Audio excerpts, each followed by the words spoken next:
Isa na namang mapagpalang araw sa ating lahat mga kapatid.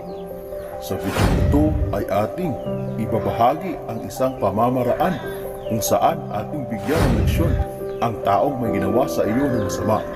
Gaya ng pagnanakaw, ikaw ay pinagbibintangan, ikaw ay inaabuso o tinatapakan ang iyong karapatang pantao. Kung ikaw ay nakaranas ng ganitong pangyayari, ang video ito ay para sa iyo.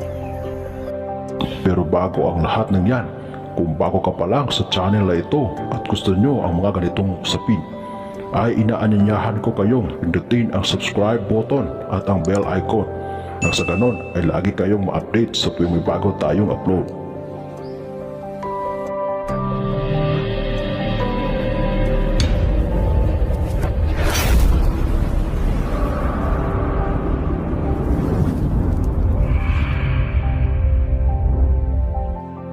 Kung ikaw ay nakaranas ng pang-aapi at pagmamalabis, ito ay para sa iyo. Pamamaraan sa paggawa nito. Gagawin lamang ang pamamaraan ito sa unang Biyernes ng buwan o First Friday sa oras ng alas 8 hanggang alas 10 ng gabi. Una ay kumuha ng garapon na may takip. Pwede kahit anong lalagyan basta't ito ay may takip. Kumuha din ng larawan ng tao na iyong gagawan ng ritual o ang iyong target.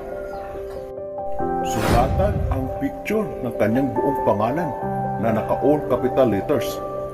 At saka sa ibaba ay isulat ang kanyang naging kasalanan sa iyo. Kumuha din ng 7 pirasong sili, 3 kandilang kulay itim.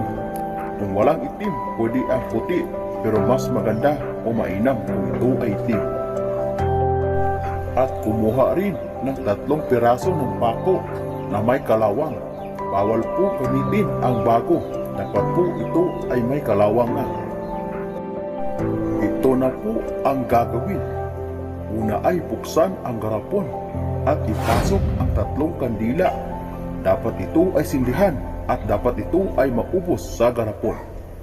Pagkatapos, sunod mong gagawin ay ipasok sa garapon ang larawan o picture ng iyong target. Sunod ay ipasok ang sili. Dapat ito ay nakapatong sa picture o larawan at ito ay durog na. At sunod mong gagawin ay ilagay ang 3 piraso ng pako sa ibabaw. Kung naisagawa mo na ito, ay magdasal ng 7 sumasampalataya hanggang sa ipinako sa krus at sambitin ang pangalan ng target. Sa bawat dasal mo ng isang sumasampalataya hanggang sa ipinako sa krus, ay sambitin ang buong pangalan sa huli ng iyong target. Uulitin ito hanggang sa 7 beses. At pagkatapos ay iihip ito sa loob ng garapon bago mo ito takpan at alugin ito ng 13 beses.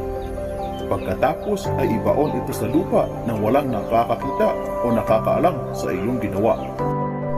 Pag naisagawa mo po ito ng tama ay tiyak mamalasin at magkakaroon ng maraming problema ang tao na ginawan mo nito. Kung nais nang tanggalin ang bisa nito o itigil lang ang kamalasan sa target, ay hukayin lamang ang garapon na iyong ibinaon at itapon ang laman nito. Ito ay pagbibigay lamang leksyon sa tao. Huwag itong gawin sa taong wala namang kasalanan para naman maiwasan natin ang karma o masamang balik nito. Gawin ito ng may pananalig, paniniwala na ito ay magkatotoo at gagana para sa iyo. Hanggang dito na lamang ang ating kaalaman para sa araw na ito. Muli, maraming salamat sa inyong walang sawang panonood. God bless us all.